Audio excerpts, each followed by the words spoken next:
apostólica que ellos creyeron la encontramos delante aquí.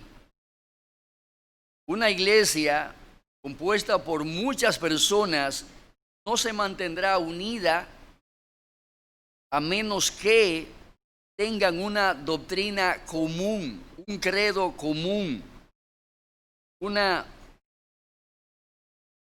fe común acerca de las enseñanzas básicas o fundamentales que nos ofrece la palabra de Dios. La perseverancia unánime en una iglesia se consigue cuando todos creemos una misma cosa, cuando todos tenemos los mismos intereses, cuando todos adoptamos una misma filosofía y pauta de vida. Es natural que cuando alguien en una iglesia no comparte la doctrina común creída por la mayoría de la iglesia, simple y llanamente se vaya, abandone las filas de esa iglesia local. Porque, como bien pregunta Amós 3:3, ¿cómo andarán dos juntos si no están de acuerdo? De ahí la importancia de conocer, estudiar, de compartir las doctrinas apostólicas, porque ella es el cemento que como a piedras vivas nos une los unos a los otros. Una iglesia que no esté atada por ese vínculo de amor llamado doctrina, no podrá permanecer unánime, perseverando en la comunión unos con otros, en el partimiento del pan, en las oraciones, etc. En fin, en el desarrollo de la agenda que Dios nos ha puesto. De ahí, hermanos, la importancia que tiene para nosotros la posesión, el estudio y el conocimiento de la Confesión de Fe de Londres de 1689, con sus 32 doctrinas. Estudiar la Confesión de Fe y profundizar en sus enseñanzas es la pega que nos mantendrá unidos hasta que Cristo venga. Sin eso, no hay garantía de permanencia, no hay garantía de perseverancia, no hay garantía de que usted eche raíces en esta iglesia local, crezca, eche un buen follaje, buenas flores y exquisitos frutos. No es posible que eso suceda a menos que esté vitalmente unido por el vínculo de la doctrina a la membresía de esta iglesia local. Los creyentes de la primera iglesia, de aquella que fundaron los apóstoles, podemos observar la primera marca distintiva de la misma que señala la Biblia es que perseveraban en las doctrinas de los apóstoles. Perseveraban en las doctrinas de los apóstoles. Pero también perseveraban en la comunión unos con otros. La palabra comunión significa común. Tenían en común, primero que nada, la doctrina de los apóstoles. Eran bienes espirituales compartidos. Eran un bien común para todos. Pero también Ellos compartían el Santo Espíritu de Dios y sus frutos. El amor de Dios que estaba en uno, también estaba en otro. Cada bien espiritual era común. Y en ese sentido, es importantísimo para que una iglesia pueda crecer en unidad, que los miembros de la iglesia atesoren los mismos bienes espirituales, adquieran los mismos bienes espirituales. De ahí, hermanos, cuán importante es que a la hora de repartir la comida, todos estén sentados en la mesa, para que se coman la misma porción de alimento. ¿Qué sucede en una familia cuando son 7 personas en la familia o 5? Hay 3 que están sentados en la mesa los 7 días de la semana, 3 veces al día. Pero sucede que hay 2 de la familia que simple y llanamente no se sientan en la mesa y no comen. Se limitan a comer 2 días de la semana, quizás 2 veces en esa semana. ¿Cómo será la constitución física de 3? Los 3 que se sientan los 7 días, 3 veces a la semana para comerse su suculento banquete. En comparación con aquellos que apenas comen 3 veces durante la semana. Al cabo de las semanas y de los meses, obviamente que será muy notoria la diferencia en la constitución física de un grupo y otro grupo. Los que comen muy poco van a sufrir el flagelo de la inanición. Los que comen lo suficiente y necesario van a experimentar el bien de un cuerpo saludable, bien alimentado, balanceadamente alimentado. Allí tendremos personas saludables y fuertes. No habrá anemia. Tendrán sus defensas altas.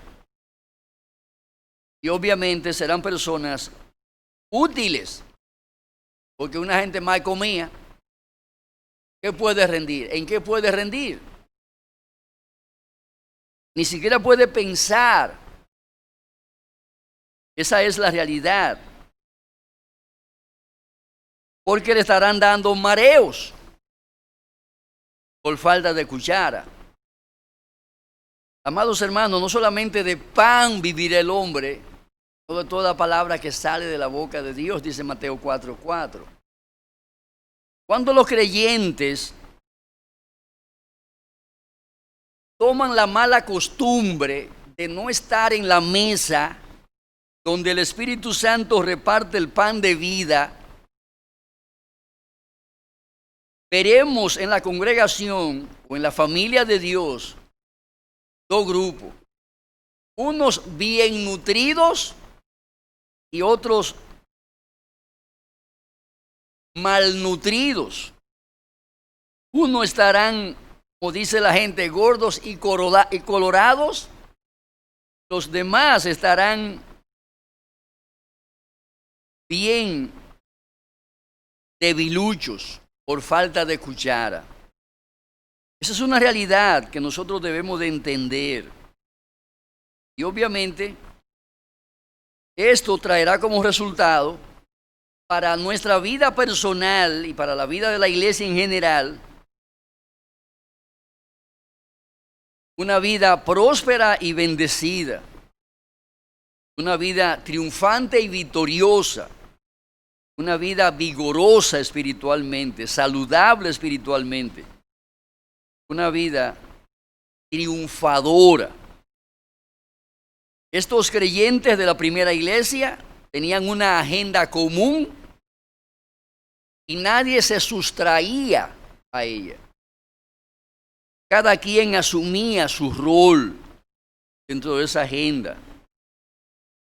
Primero asistiendo a los cultos, a las actividades que para el bien mutuo habían sido planificadas y establecidas y practicadas.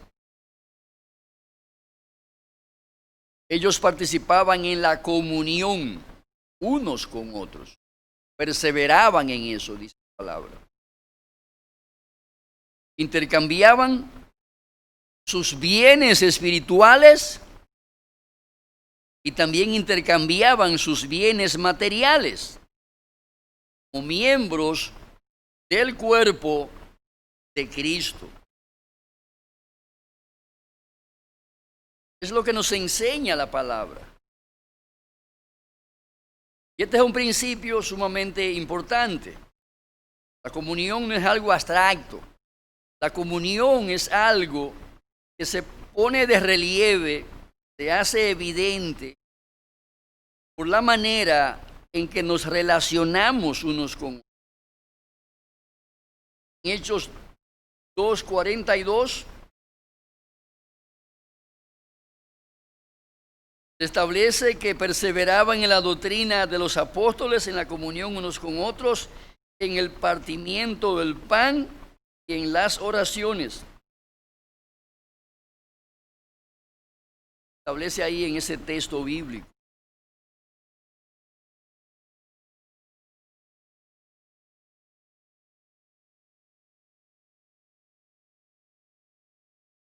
Verso 44. Todos los que habían creído estaban juntos, tenían en común todas las cosas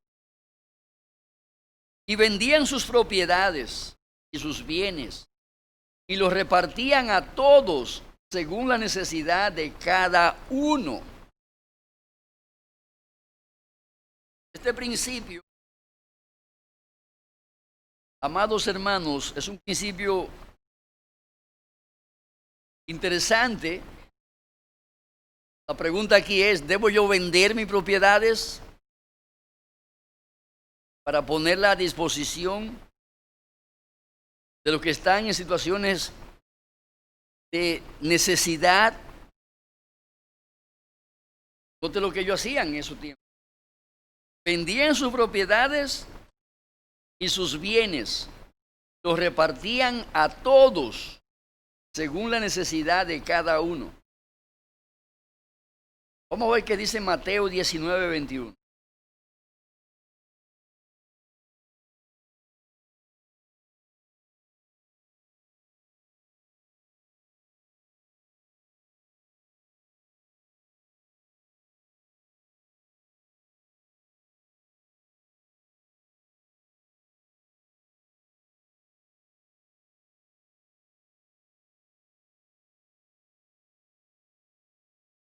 ¿Quieres ser perfecto? Anda, vende lo que tienes y dado a los pobres, y tendrás tesoro en el cielo. Y ven, sígueme.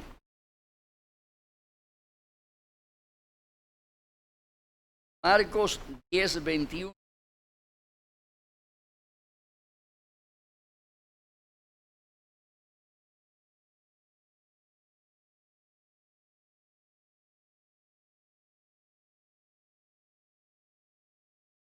Una cosa te falta. Anda, vende todo lo que tienes y dalo a los pobres, y tendrás tesoro en el cielo. Ven, sígueme, tomando tu cruz. Lucas 12:33.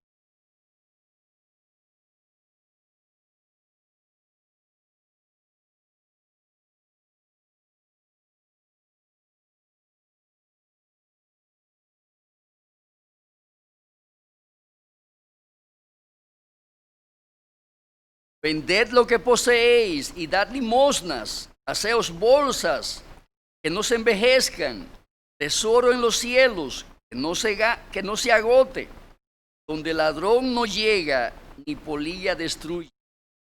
Porque donde está vuestro tesoro, allí estará también vuestro corazón. Capítulo 18 de Lucas 22.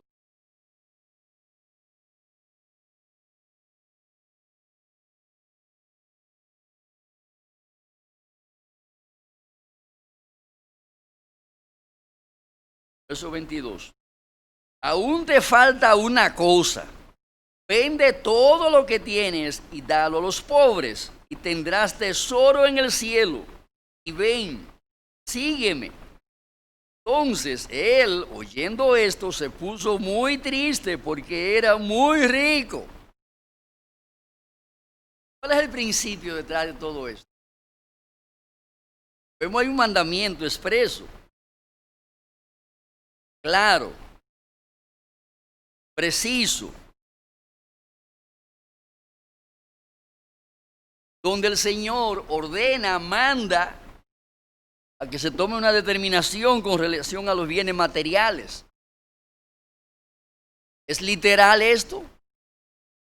Nos ordena a que vendamos la casa, los carros, todo lo que tengamos, la finca, que la hagamos un fondo común. ¿Es eso lo que enseña el texto? ¿Qué usted piensa?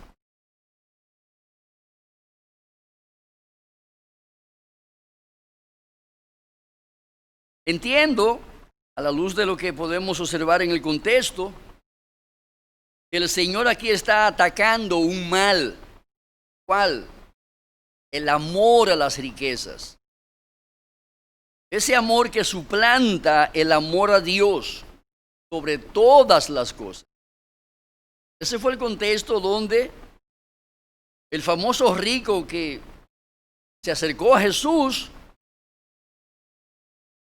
quien había afirmado o quien afirmaba que había guardado todos los mandamientos. Él era intachable. El Señor que conoce los corazones le puso el dedo en la llaga. ¿Cuál era su llaga? El amor a las riquezas. Por eso, cuando le pusieron el dedo en su llaga, inmediatamente brincó, reaccionó, ahí poniéndose muy triste, porque su corazón sentía una gran pasión por sus bienes materiales y naturalmente no estaba dispuesto a ceder ese lugar a Dios en su vida. Por eso su reacción de tristeza, no quería abandonar lo que tanto amaba. Y en ese sentido es un principio general para todos. Los creyentes, en el contexto de este pasaje que estamos estudiando, vendían sus propiedades y la ponían en el fondo común. Pienso que ese pasaje nos enseña, más que nada, ese principio de desprendimiento, ese principio de generosidad, esa disposición del corazón que debe de haber en nosotros a la hora de dar. ¿Cómo debemos de hacerlo? Con liberalidad, sin apegos a los bienes materiales. Ese es el principio que está aquí claramente enseñado. Cuando alguien está en una situación de dificultad,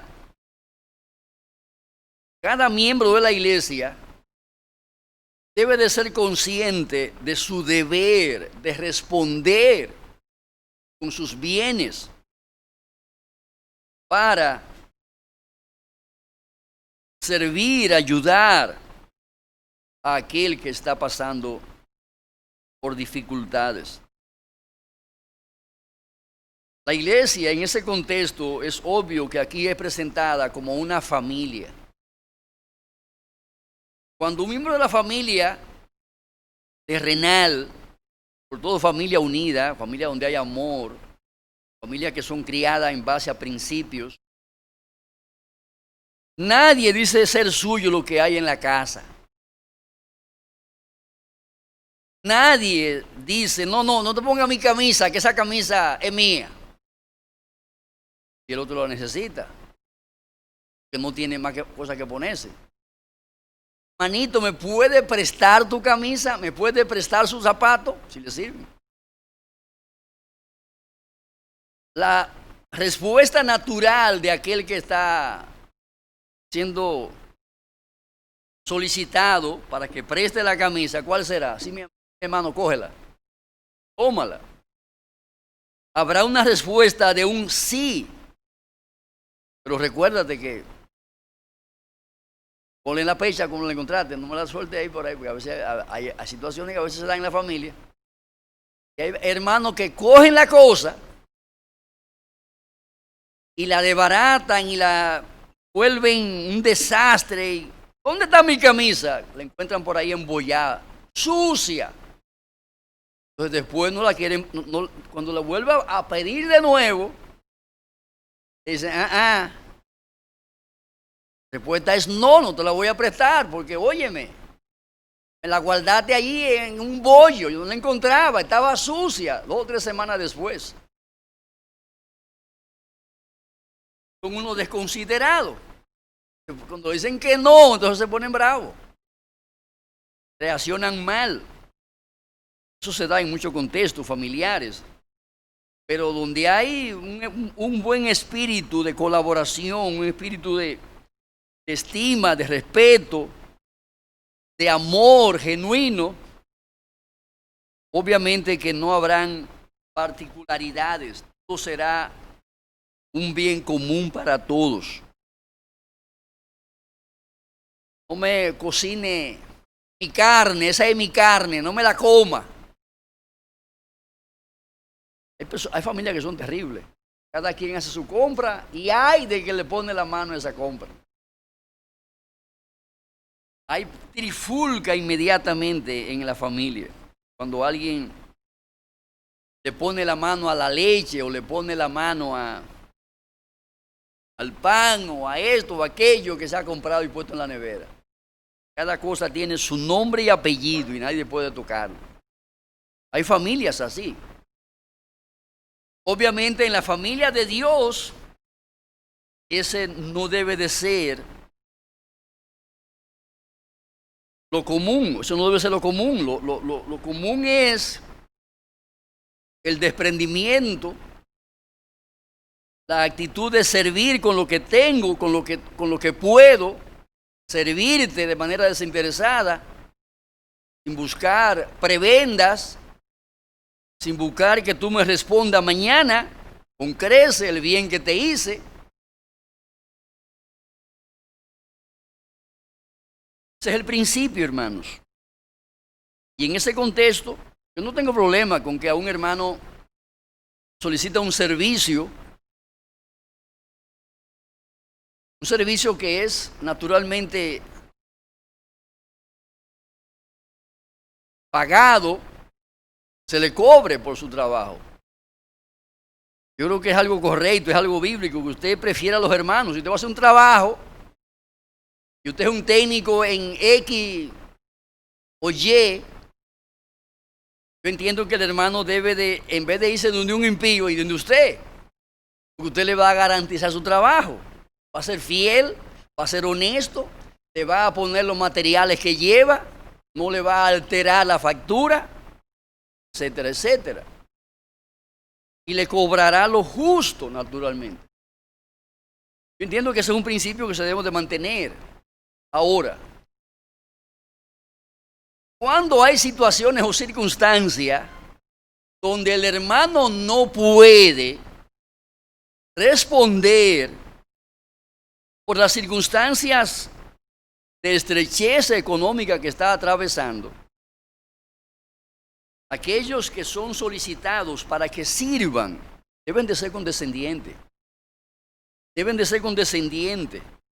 Hasta donde su posibilidades le permitan hacerlo, debe de ser condescendiente, debe de colaborar y hacerlo no esperando que le devuelvan mañana o que le paguen con esto, con aquello, con lo otro. Deben de hacerlo por amor al Señor, por amor al Señor. Ese principio de la primera iglesia, que tenían en común todas las cosas, lo que significa fundamentalmente eso es: yo estoy dispuesto a colaborar contigo. ¿Qué tú necesitas de mí? Cuando me necesitas, me llama. Aquí estoy para servirte. Con cuarto o sin cuarto, yo estoy ahí para servirte. Dentro de mis posibilidades, naturalmente. O sea, es un principio que debe de gobernar el corazón de los creyentes. Debe de estar presente, vivo, en el corazón de los creyentes. Cuando los diáconos se acercan a tocar puertas porque hay que buscar un chelito para ayudar a fulano, cada miembro debe estar disponible dentro de sus posibilidades. ¿Para qué? Para decirme, yo lo que tengo son 50 pesos, toma.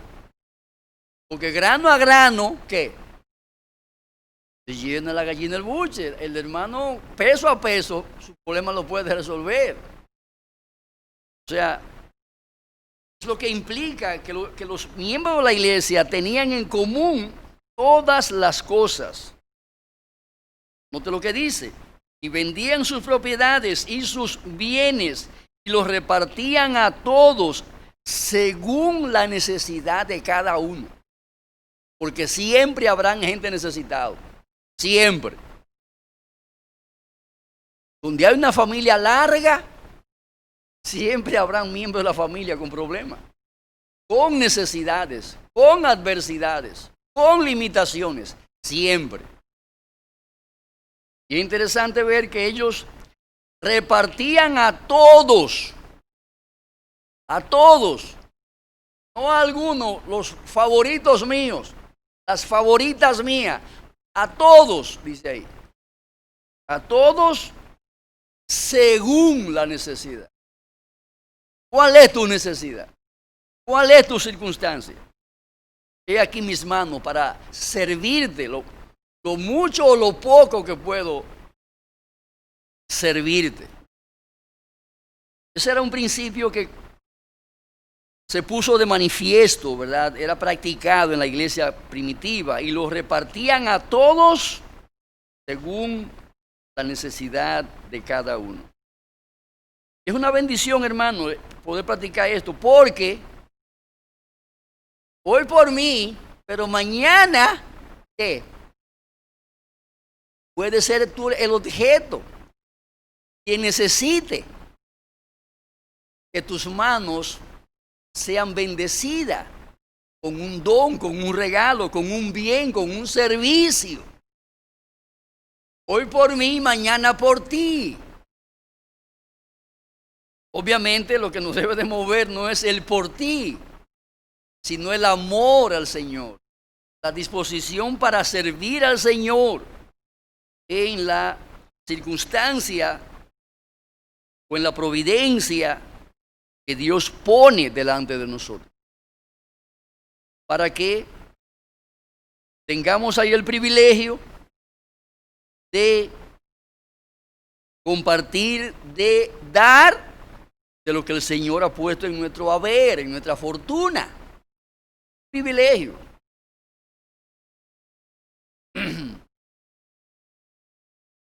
Participaban en la comunión unos con otros. Y eso, amados hermanos, implica que compartimos no solamente la abundancia, sino también la carencia, las necesidades. Comunión es eso, compartir todo, lo poco o lo mucho, lo nada o lo todo, compartir.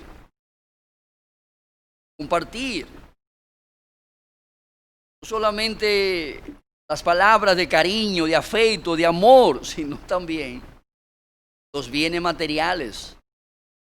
Cuando alguien lo necesita en la iglesia y tenemos la disponibilidad porque Dios nos ha provisto, nos ha dado para que compartamos. Eso es algo importante, amados hermanos. Nosotros tenemos Estos principios tan claros en nuestra mente. ¿Alguien levantó la mano allá atrás?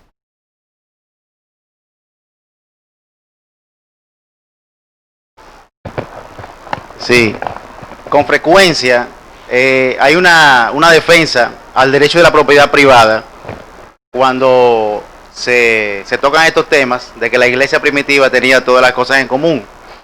Y eso es un tema muy importante porque ni el Señor ni los apóstoles abolen el derecho a la propiedad privada, sino más bien nos ponen una responsabilidad superior y es el de nosotros poder ser mayordomos y administrar bien lo que está en nuestro dominio.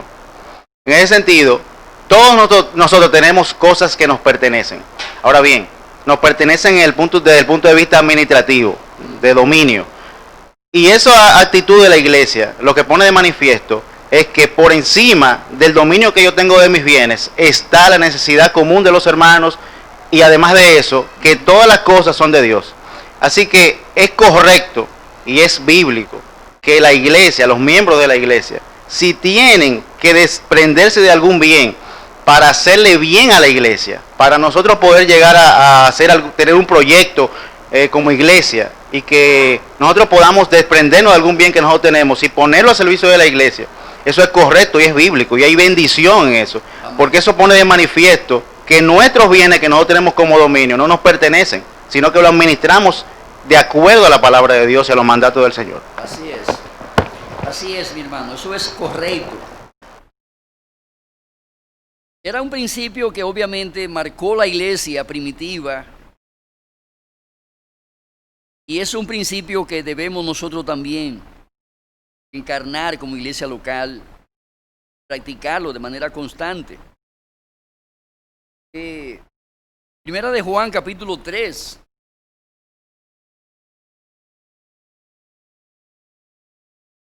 Primera de Juan, capítulo 3. Ahí encontramos este mismo principio.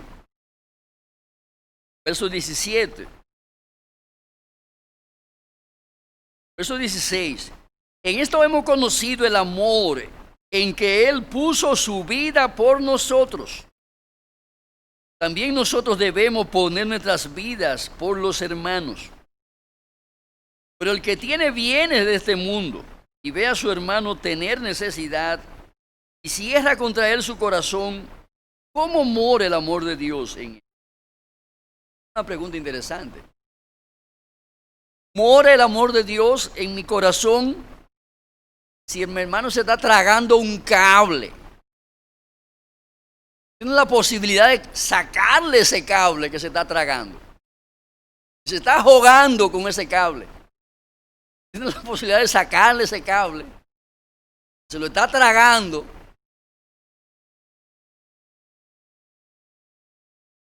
¿Cómo mora el amor de Dios si tú lo dejas que se ahogue?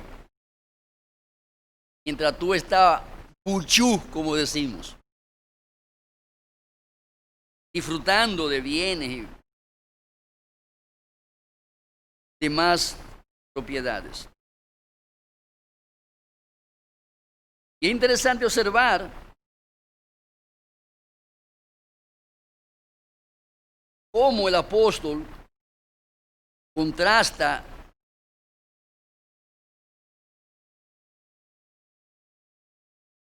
la obra de Dios con la obra de los creyentes. En esto hemos conocido es el amor en que Él puso su vida por nosotros.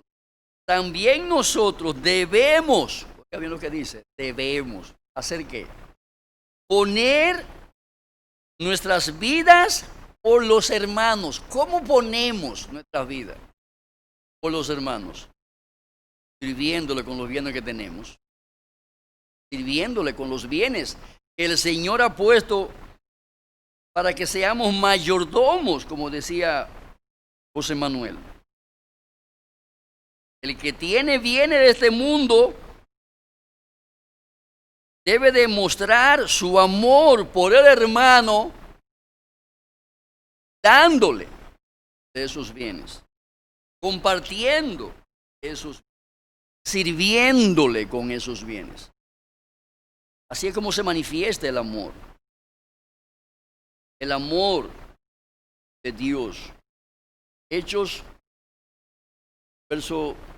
capítulo 2, versículo 44. Ya lo leímos. Hechos 4:32.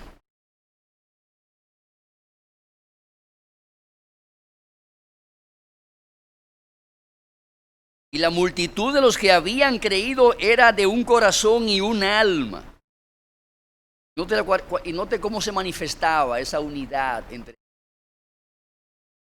Y ninguno decía ser suyo propio nada de lo que poseía, sino que tenían todas las cosas en común.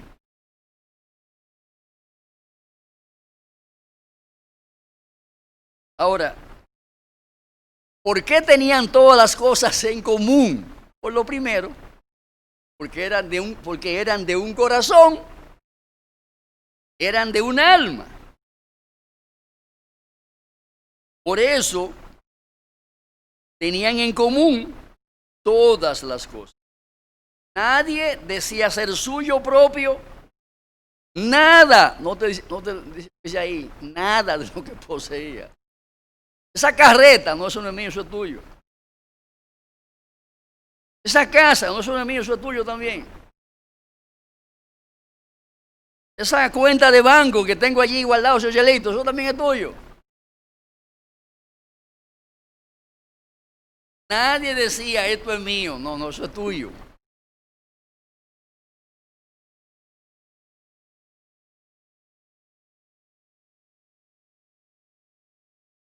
Y con gran poder los apóstoles daban testimonio de la resurrección del Señor Jesús, y abundante gracia era sobre todos ellos. Así que no había entre ellos ningún necesitado. Note bien, hermano, lo que dice ahí. No había entre ellos ningún necesitado, porque todos los que poseían heredades o casas las vendían y traían el precio de lo vendido. Y lo ponían a los pies de los apóstoles y se repartía a cada uno según su necesidad. Óigame, qué iglesia. ¡Qué iglesia!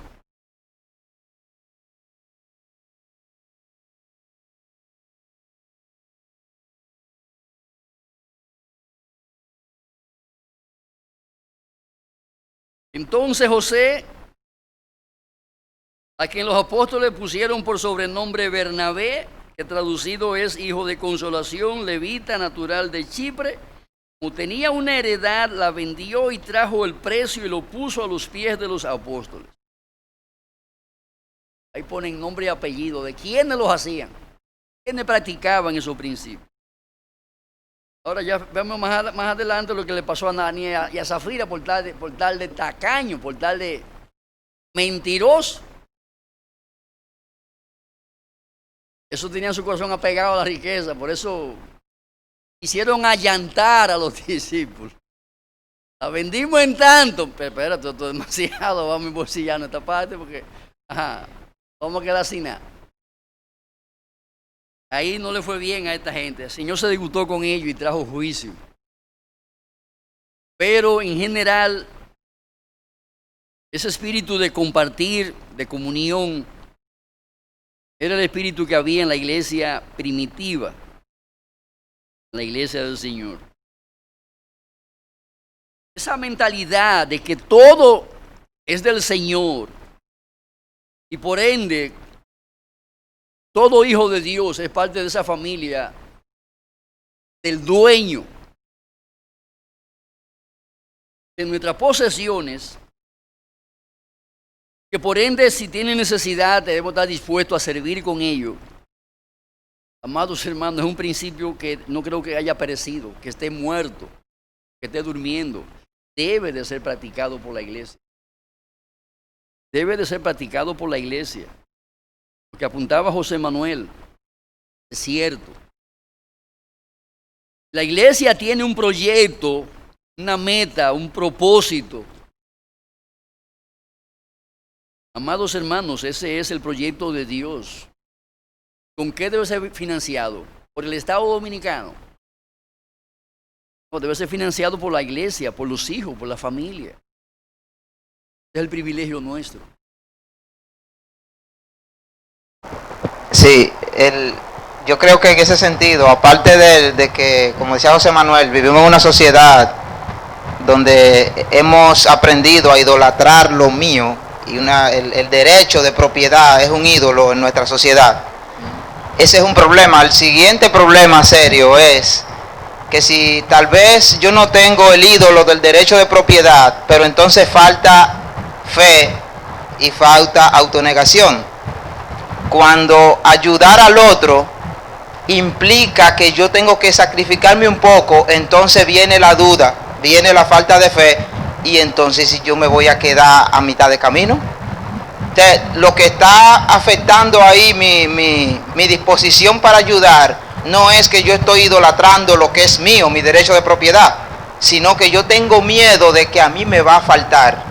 Y eso es una situación. Por ejemplo, me pasó a mí que estaba quedado por batería y le solicité ayuda a alguien, una persona creyente, y la respuesta que me dio fue: bueno, mira, lo que pasa es que tu carro es grande y el mío es pequeño, y si tal vez tu carro mata mi batería, y ya por eso, bueno, por ese temor a que ayudarte a ti me va a implicar un sacrificio a mí, no te puedo ayudar. Y eso es un serio problema en nuestra sociedad también, y en la iglesia particularmente. Claro. No, ahí se puso en evidencia. Ahí se puso en evidencia la falta de aplicación de ese principio. No, es que esa batería también es mía. Eso es del Señor. Entonces, si se gasta, se gasta. ¿Cuál es el problema? El Señor suplirá otra batería. Ese es el principio que nos debe dominar. Es así, mi hermano. Está muy claro eso. Es así.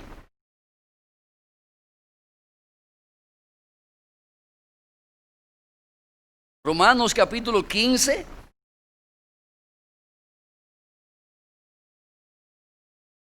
Romanos capítulo 15, verso 26.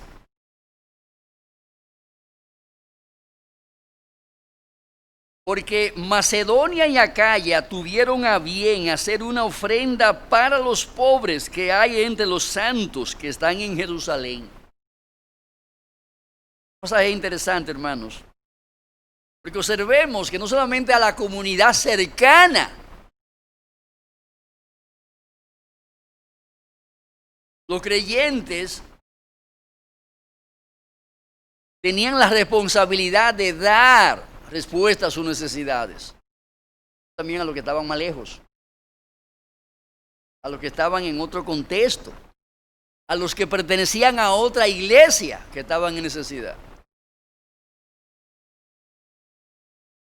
De seguro que en Acaya había gente con necesidad, pero ellos no se limitaron a los de Acaya. Tenían la mano o el brazo lo suficientemente largo para llegar con su brazo hasta los pobres de Jerusalén. Y ese principio, amados hermanos, es un principio que podemos definir como un principio de solidaridad con las iglesias hermanas que están en situaciones económicas apretadas. Una de las tristezas grandes en mi corazón es ver la apatía de la iglesia en República Dominicana en relación a la iglesia de Haití.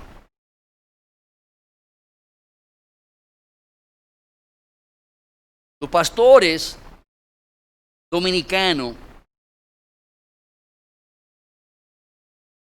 yo no conozco a ninguno que haya puesto su pie nunca en una iglesia en Haití.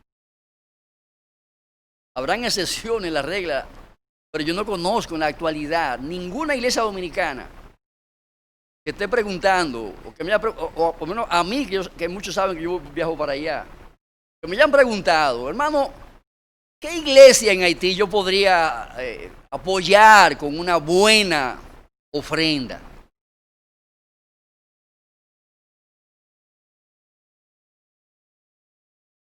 ¿Qué iglesia yo podría apoyar?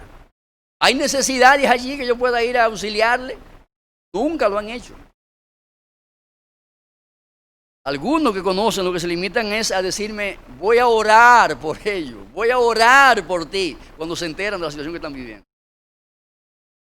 Se limitan a orar. Pero es una manera superflua e impía de evadir su responsabilidad. Muy piadosa la manera, ¿verdad? Pero bien impía en esencia. ¿Qué oración? ¿Orar para qué? Para que Dios mande una lluvia de pollo frito del cielo. ¿Lo que tú vas a orar? Planifica una ofrenda y envíala. Eso es oración. Con sustancia, con verdad, con fidelidad, con amor, con fe, mis hermanos. Esa es la oración que Dios responde. Por eso de labio, ya voy a orar. Trágate tu oración. Ojalá y te indigeste, espiritualmente hablando, para que vomite ese pecado que tú tienes de egoísmo. La vete sana. Realmente es triste ver lo que pasa hoy. Gastan fortuna en sus edificios. Fortunas en sus edificios. Y en conferencia. Fortunas gastan. Celebrando conferencias multitudinarias. Para edificar los santos de otros. Y obviamente lo que está detrás de todas esas conferencias no es otra cosa que regar sus semillas y arrastrar creyentes para llenarse su ego. Tienen grandes iglesias, megas iglesias, pero en el fondo eso no es lo que la palabra de Dios nos enseña, que debe ser la norma de una iglesia local. Estamos llamados a seguir este modelo, mis amados hermanos. Es ahí el modelo donde debemos de mantenernos constantemente. Segundo a los Corintios 8:4.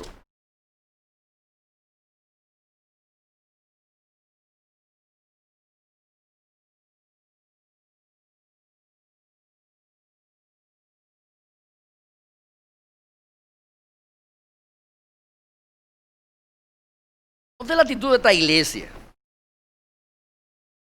Versículo 3, pues doy testimonio de que con agrado han dado conforme a sus fuerzas y aún más allá de sus fuerzas, pidiéndonos con muchos ruegos que les concediésemos el privilegio, vean cómo lo veían, el privilegio de participar en este servicio para los santos. Hermano, lo veían como un privilegio dar. Y no de lo que les sobraba, dice ahí, cuál era su estatus económico. Dice ahí cuál era su circunstancia económica. Eran gente pobre. Pero Pablo dice, doy testimonio de que con agrado han dado conforme a sus fuerzas y aún más allá de sus fuerzas.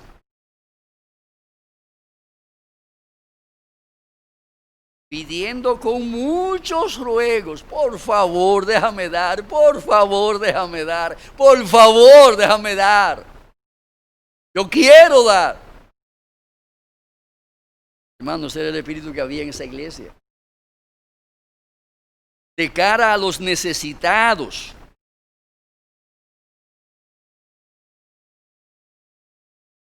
Qué diferente fuera si todo el mundo tuviera ese mismo espíritu. Andan buscando, ¿dónde hay necesidad? Yo quiero servir, yo quiero dar. Amados hermanos, si ese espíritu estuviera en nuestros corazones, de seguro que nuestra sementera fuera más abundante. Fuera más abundante. Mucho más abundante.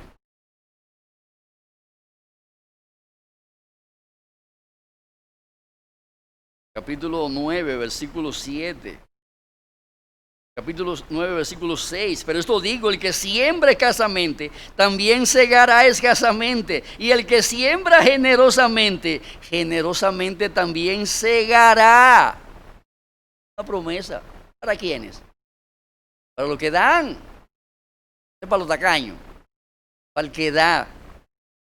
Cada uno dé como propuso en su corazón, no con tristeza ni por necesidad, porque Dios ama, véalo ahí, al dador alegre, al que da con buena cara, con alegría,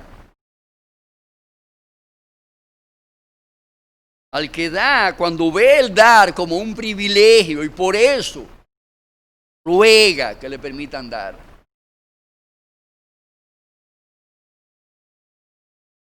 Poderoso es Dios para hacer que abunde en vosotros toda gracia, a fin de que teniendo siempre en todas las cosas todo lo suficiente, abundéis para toda buena obra. ¿Lo ven ahí? ¿Está claro? ¿Para qué tendremos abundancia? Para que abundantemente abundemos toda buena obra. Lo que dice ahí. Como está escrito, repartió dio a los pobres. ¿Cuál es el fin de nuestro dar? Repartir a los pobres. Y es interesante observar que en este contexto, cuando nuestra mano se extiende llena para darle a un pobre, es como si la misma mano de Dios fuera la que se extendiera. Repartió, dio a los pobres. ¿Quién? ¿De quién está hablando? Es del Señor. Ahora, ¿quién es el instrumento que da? Tú, yo, somos el instrumento que da. Y el que da semilla al que siembra y pan al que come, proveerá y multiplicará vuestra sementera y aumentará los frutos de vuestra justicia. ¿Quién provee la sementera? ¿Quién la multiplica? ¿Se puede proveerla? Dice ahí que Jehová. Ahora, ¿cuál es el fin de la provisión de la sementera y de la multiplicación de esa sementera? ¿Cuál es el propósito? Versículo 11, para que estéis enriquecidos en todo, para toda liberalidad, la cual produce por medio de nosotros acción de gracias a Dios. Ese es el fin, hermanos. Para que la gente con un corazón rebosante de gratitud se derrame en acciones de gracias a Dios, que movió nuestra mano para dar. Pero obviamente antes de dar, debe de haber provisión para dar. ¿Y quién multiplica la sementera que provee o que produce la provisión? ¿Quién la multiplica? Es el Señor.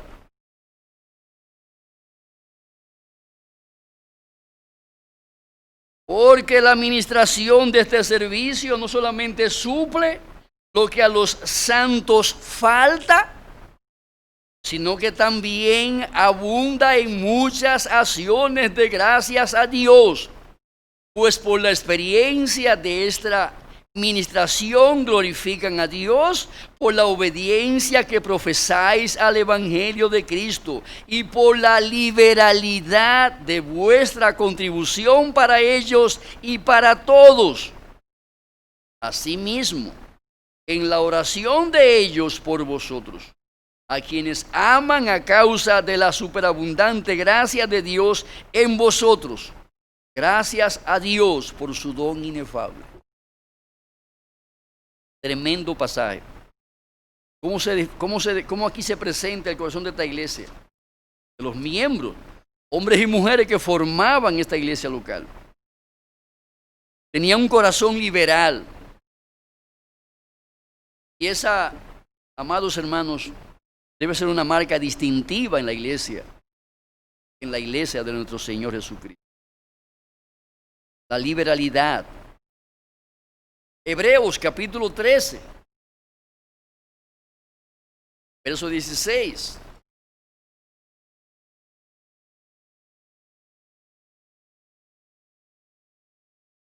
Y de hacer el bien y de la ayuda mutua, no os olvidéis, porque de tales sacrificios le agrada a Dios, de la ayuda mutua.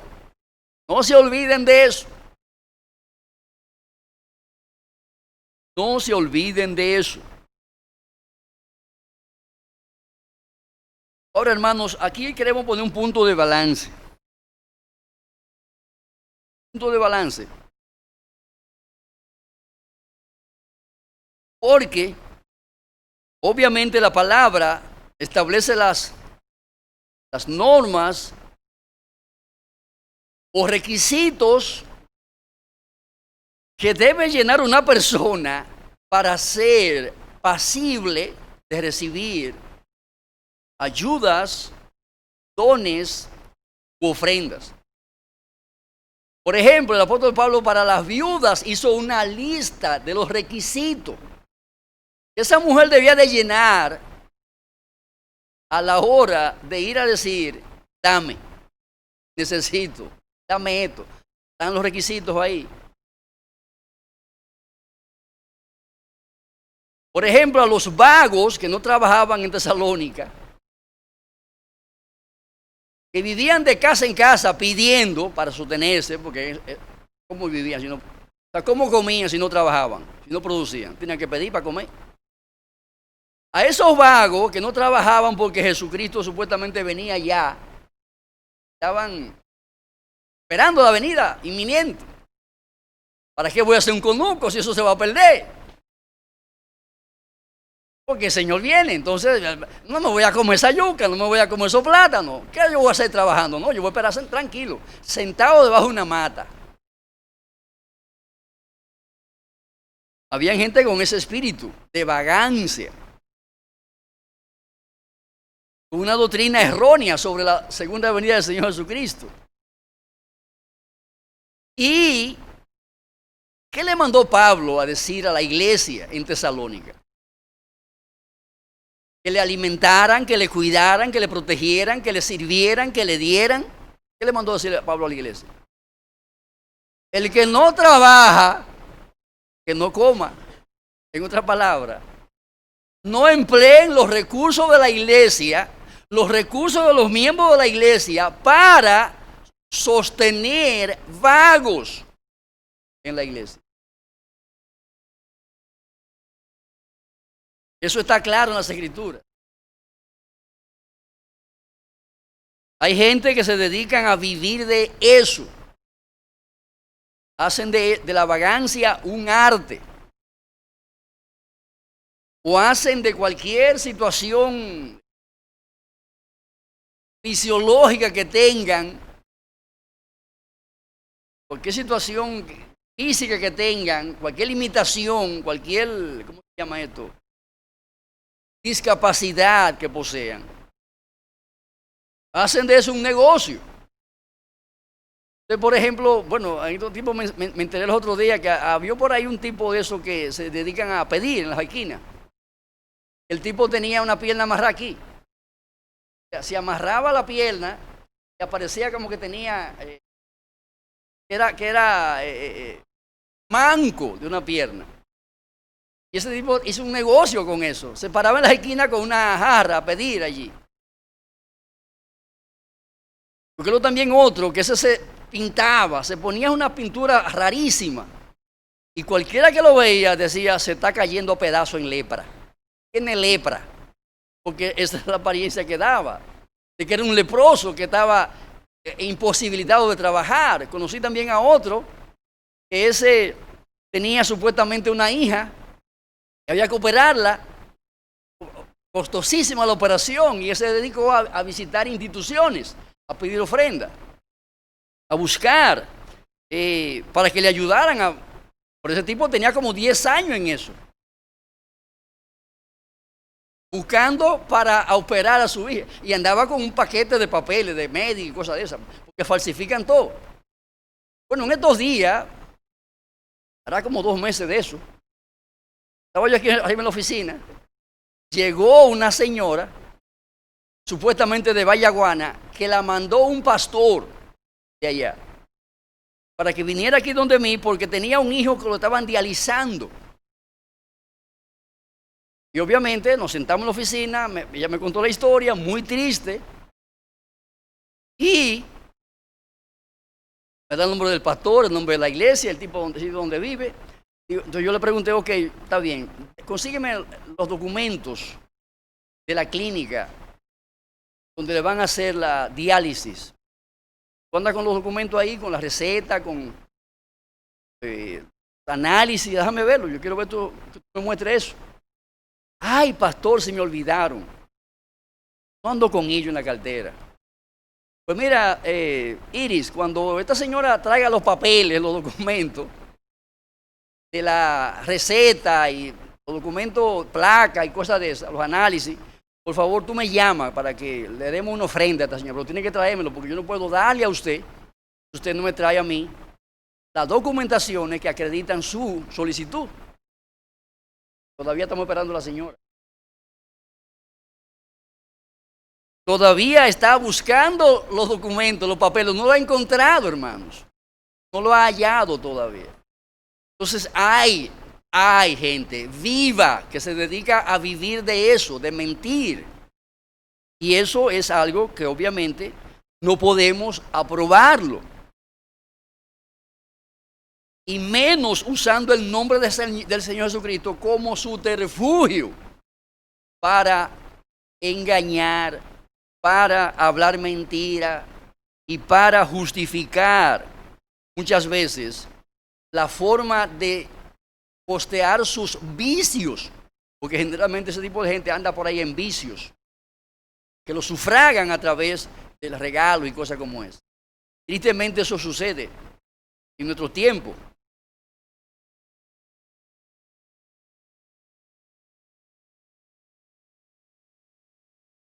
Por favor, espérate un momento, deja que le traigan el equipo, porque esto se está transmitiendo y hay gente que lo...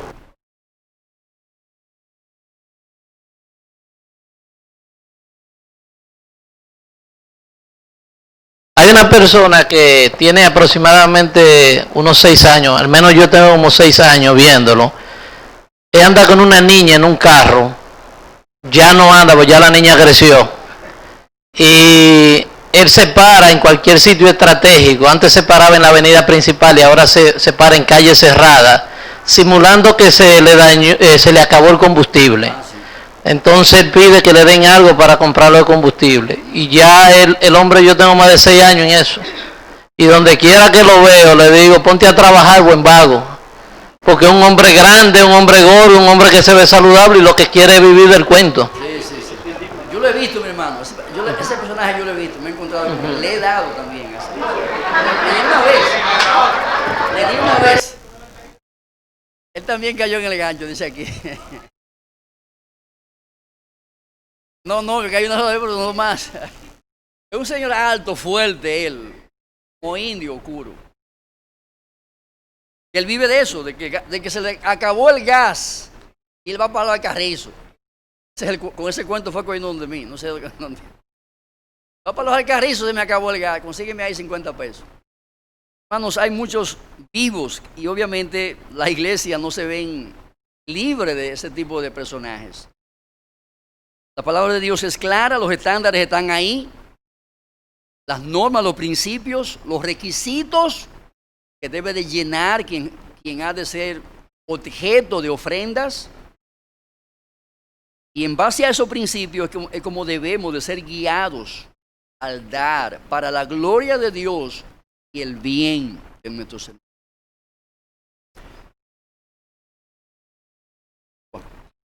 Te damos gracias, oh Dios, por tu palabra, porque en esta hora hemos traído, Señor, este bendito evangelio de Cristo. Te pedimos que nos conceda toda la gracia para atesorar nuestros corazones. Te lo rogamos en el nombre de Jesús. Amén. Gracias, hermanos.